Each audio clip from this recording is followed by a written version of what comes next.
Halo, apa kabar Anda semua? Semoga selalu dalam keadaan sehat. Biasanya kalau sudah lebaran ini hari ketiga, perut mulai terasa mules nih karena kebanyakan makan yang macam-macam itu. Makanan selama 1 bulan penuh perut diatur, sekarang hajar semua. Dunia politik juga begitu, rupanya baru aja lebaran berlalu juga sudah mulai hangat lagi gitu ya, Bung Rocky. Iya, orang makan diurus, otak nggak diurus itu.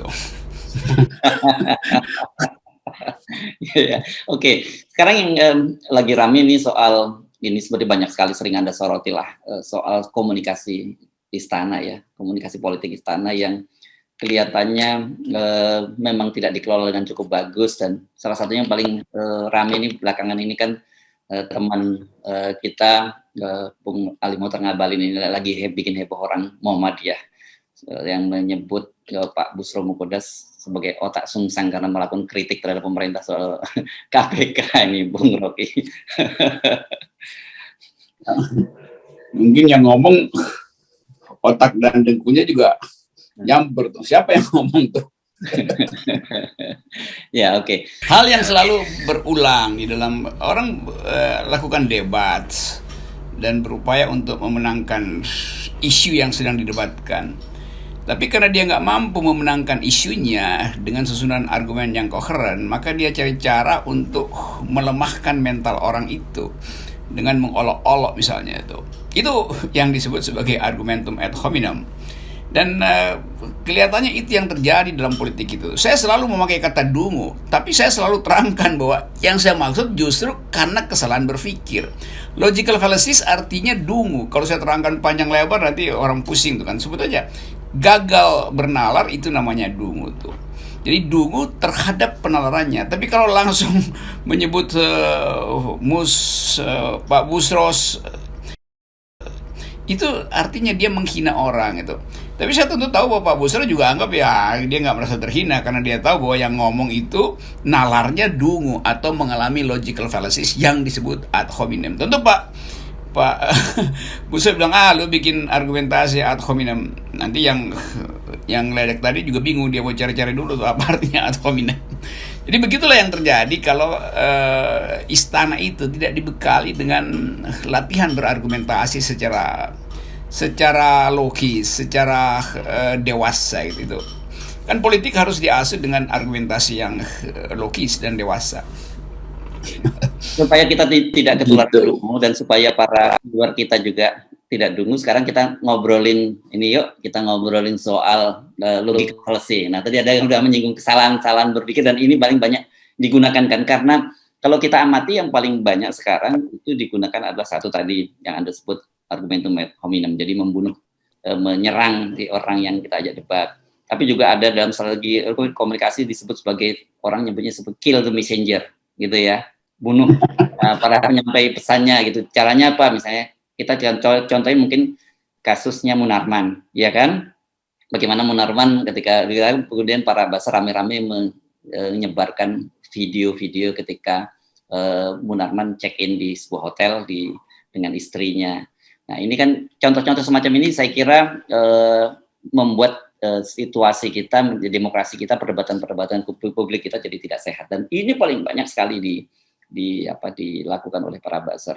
Oke, mari kita ajak ngobrol kalau viewer kita ini mayoritas akal sehat. Ada sih 1-2 buzzer atau 1-2 yang 1-2 buzzer. Saya tidak mau membuat dikotomi juga. Nanti saya sebenarnya nggak suka terjebak dalam false dikotomi. Ya, ini cebong kampret itu kan jelas satu contoh false dikotomi ya, Bung Rocky ya.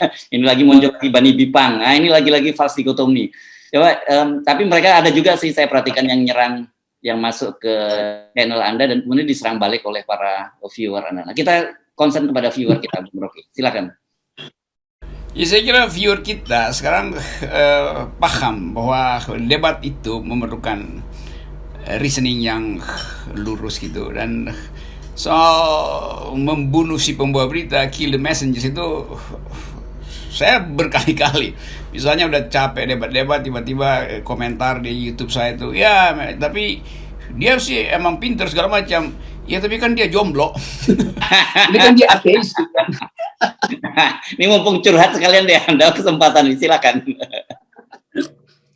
Itu orangnya juga ateis, ngapain didengar? Jadi saya disebut ateis karena orang nggak mau dengar argumentasi saya. Tapi yang mengkritik saya itu pemuja misalnya Yuval Noah Harari. Padahal Yuval Noah Harari juga ateis. Tapi dia tetap anggap bahwa ini orang pintar gitu dibandingkan dengan Yuval Noah Harari. Yuval Harari juga ateis kok. Jadi dia nggak ngerti konteks dari menyebutkan kata ateis misalnya. Kalau saya tantang misalnya, yang you maksud ateis atau antiteis, nanti dia bingung kan. Anti Tuhan atau tidak bertuhan gitu. Anda memusuhi Tuhan. Lo orang ateis itu nggak pernah memusuhi Tuhan, karena konsep Tuhan pun dia nggak peduli. Jadi ngapain dia memusuhi sesuatu yang dia nggak peduli itu? Dalam logika selalu terjadi begitu tuh. Jadi orang tadi hanya untuk membunuh si messenger, maka dia olok-olok dengan cara yang juga dungu tuh. Nah keadaan itu yang ada di dalam benak kita.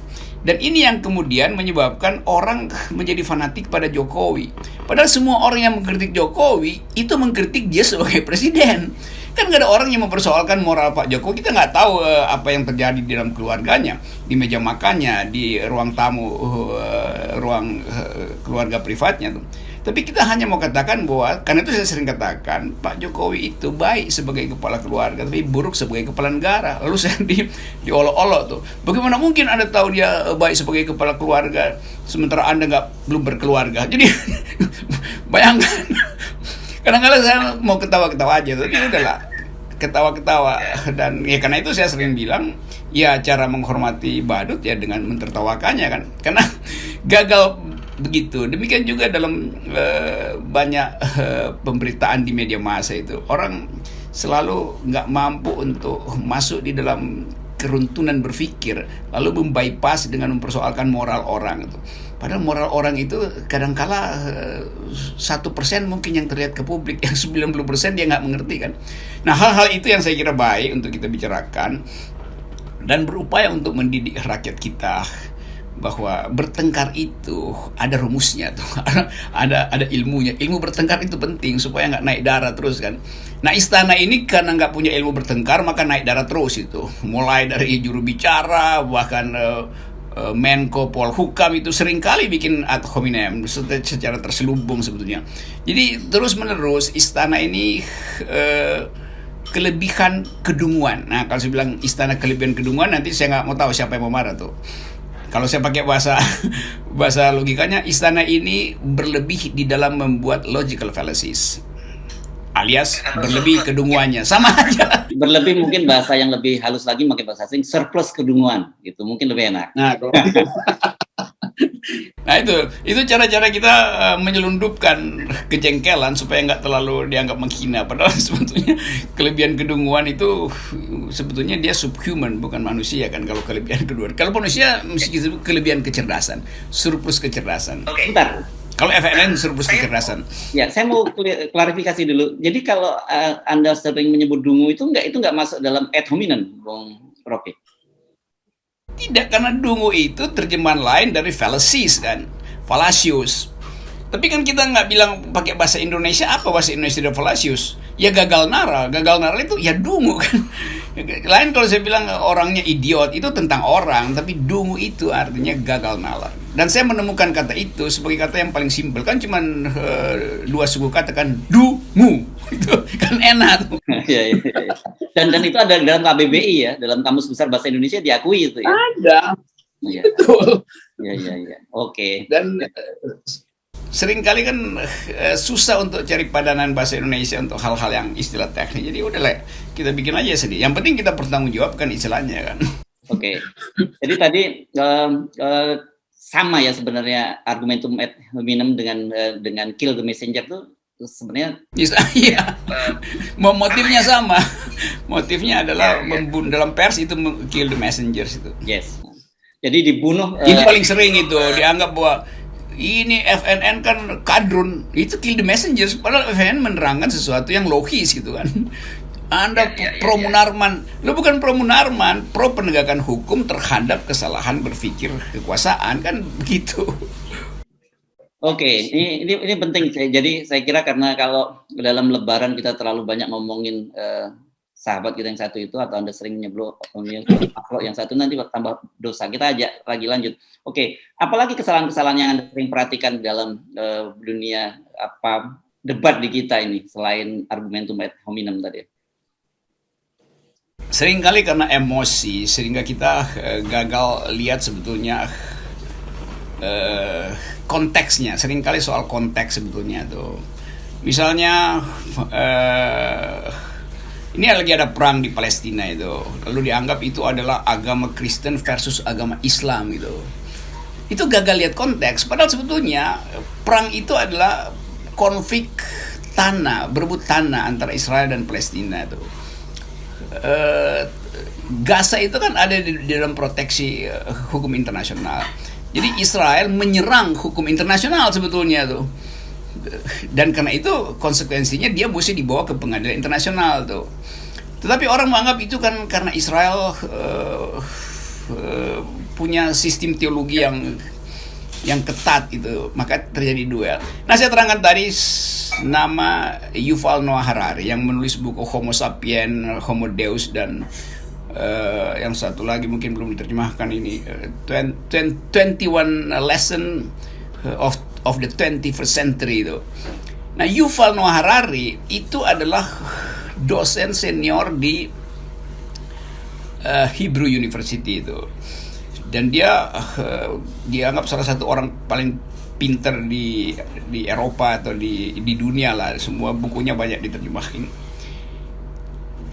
Lalu orang anggap bahwa novel Yuval Harari itu juga anti Palestina itu, karena dia orang Israel. Padahal Yuval Noah Harari orang yang paling benci pada Netanyahu, Benjamin Netanyahu tuh. Dia menyerang Netanyahu karena Netanyahu dianggap justru melemahkan sistem demokrasi Israel karena menyerang Palestina, mengagresi Palestina. Itu juga gagal paham karena konteksnya dianggap bahwa semua orang Israel memusuhi Palestina. Demikian sebaliknya tuh. Padahal sebetulnya ini adalah konflik politik, bukan konflik agama. Nah, di Indonesia itu masuk kan. Sehingga kemudian menyebar jadi soal agama versus agama, Islam versus ke Kristen.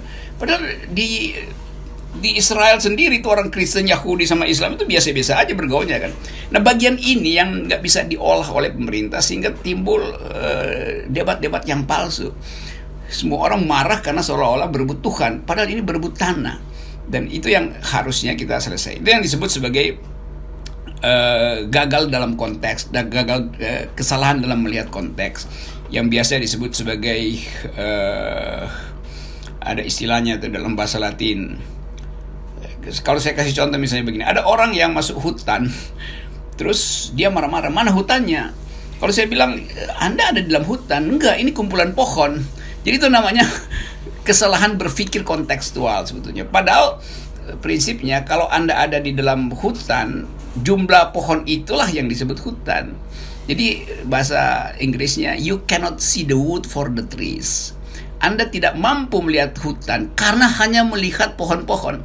Nah, kekuasaan juga begitu, dia nggak bisa lihat konteks berbangsa ini, lalu sekedar menuduh bahwa yang sana teroris, yang ini Pancasilais. Jadi soal-soal ini yang bikin masyarakat kita hidup di dalam ketidakjelasan peristiwa karena konteksnya kacau. Misalnya sekarang ada viral beredar protes dari masyarakat Poso terhadap terorisme yang barusan berlangsung. Ada masyarakat Kristen 4 orang dipancung oleh teroris yang menamakan diri MIT itu, Mujahidin Indonesia Timur tuh. Sampai sekarang pemerintah nggak bisa berkomentar karena pemerintah takut nanti salah komentar terus dibully. Padahal pemerintah harus berani untuk menerangkan bahwa apa yang terjadi di situ itu mengganggu kebersamaan kita tuh.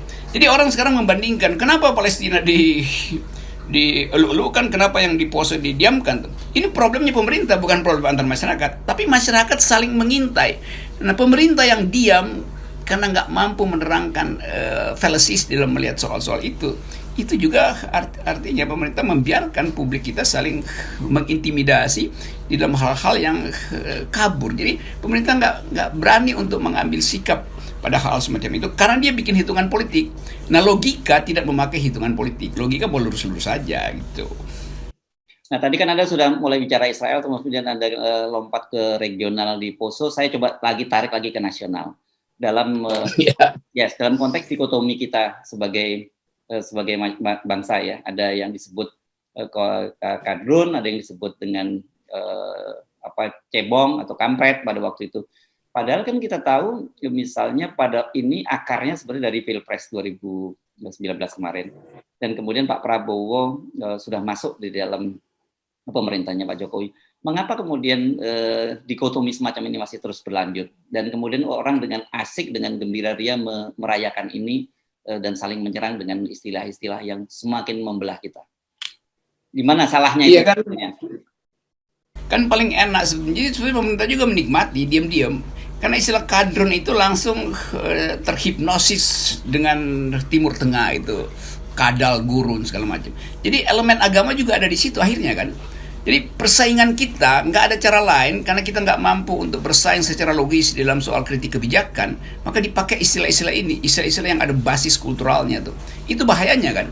Kalau kita sebut Muslim, iya ada hal yang melekat di dalam kebudayaan Islam, yaitu juga debat secara rasional. Karena logika itu justru banyak diajarkan di dalam ilmu mantik oleh filsuf Islam tuh, Al-Farabi, macam-macam itu.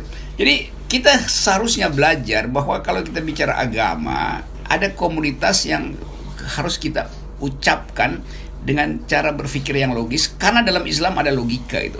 Demikian juga di dalam Kristen diajarin tentang hermeneutika itu.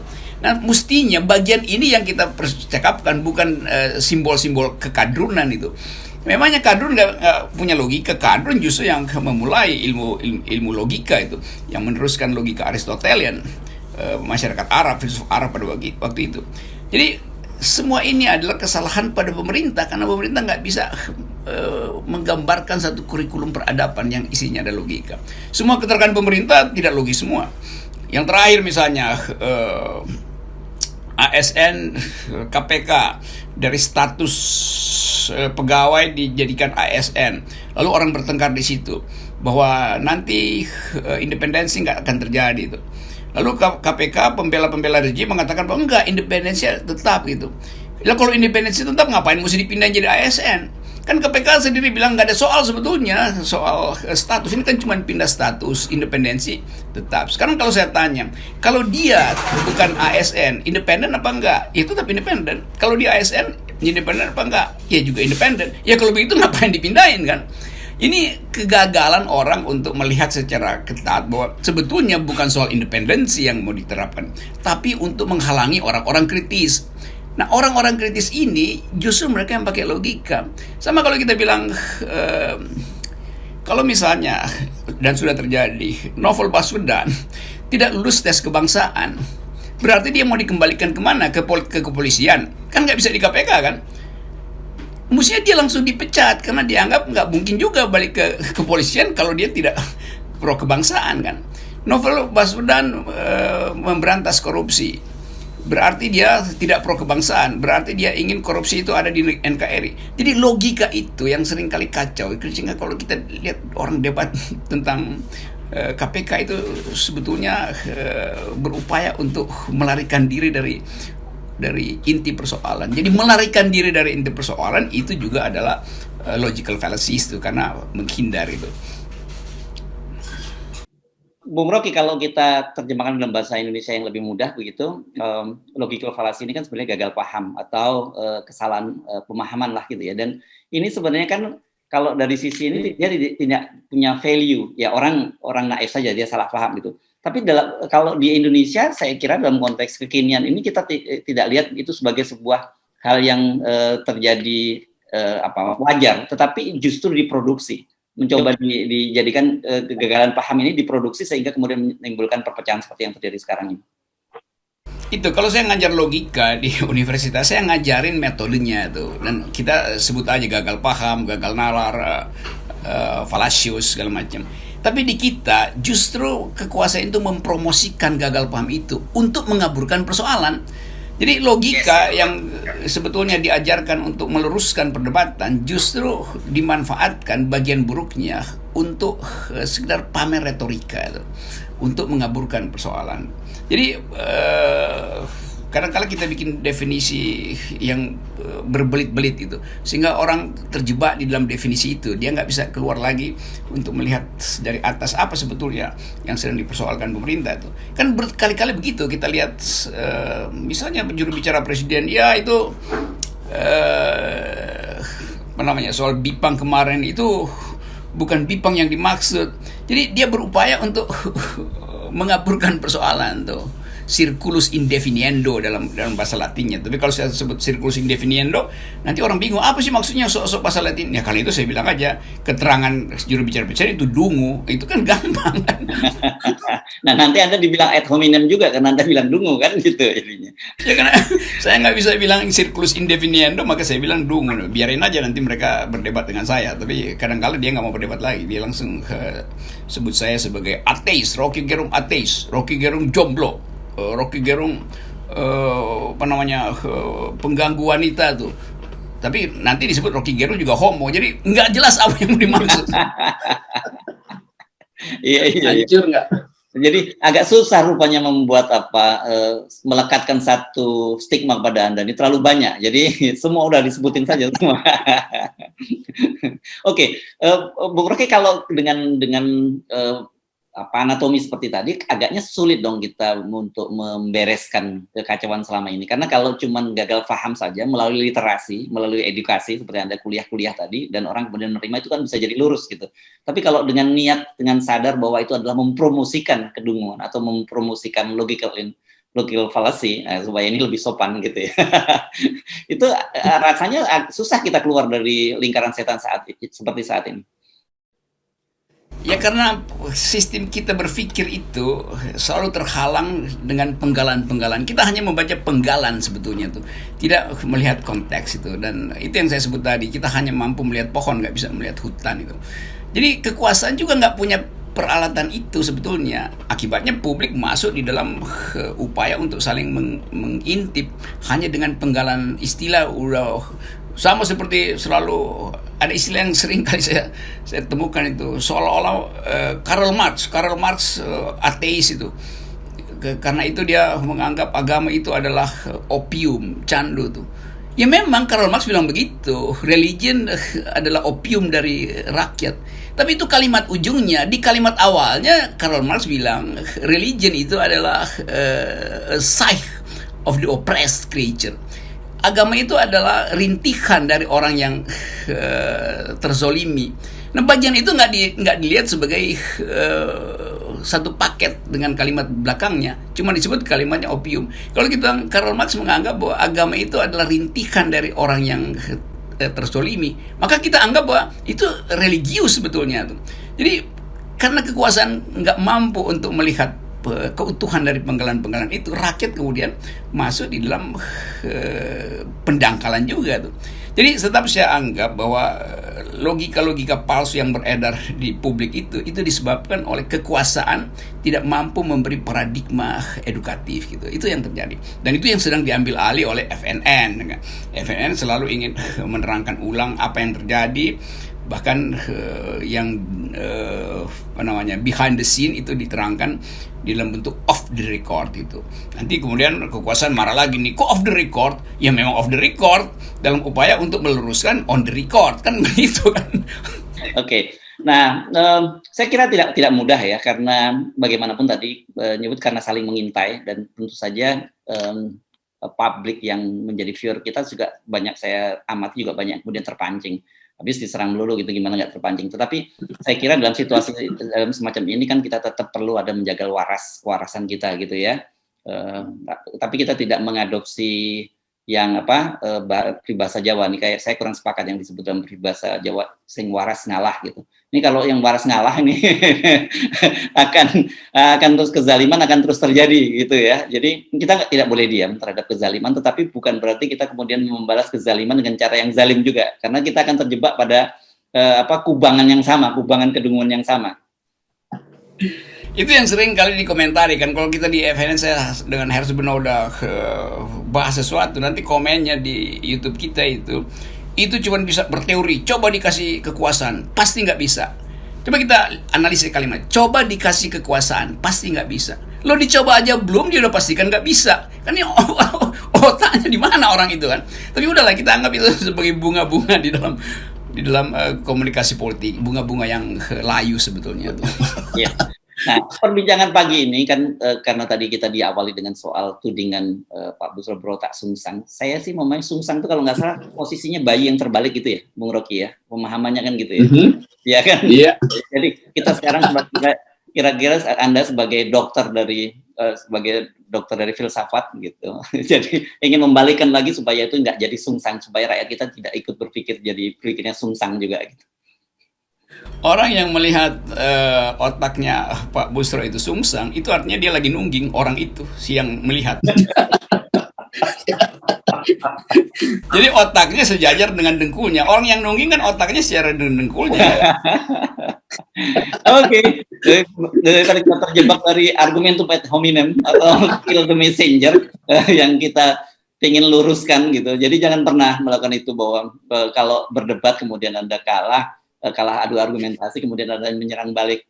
Memang semua di dunia ini juga tahu bahwa Bung Rocky jomblo, dan Anda tidak tahu bahwa dengan Anda mengolok-olok Bung Rocky jomblo itu berarti Anda mempromosikan bahwa Bung Rocky itu jomblo tapi available. Kan gitu. Nah itu tuh yang paling persis itu. Itu salam buat Pak Busro. Pak Busro berdirinya tetap tegak, yang menghina dia memang lagi nungging sehingga dia lihat sungsang.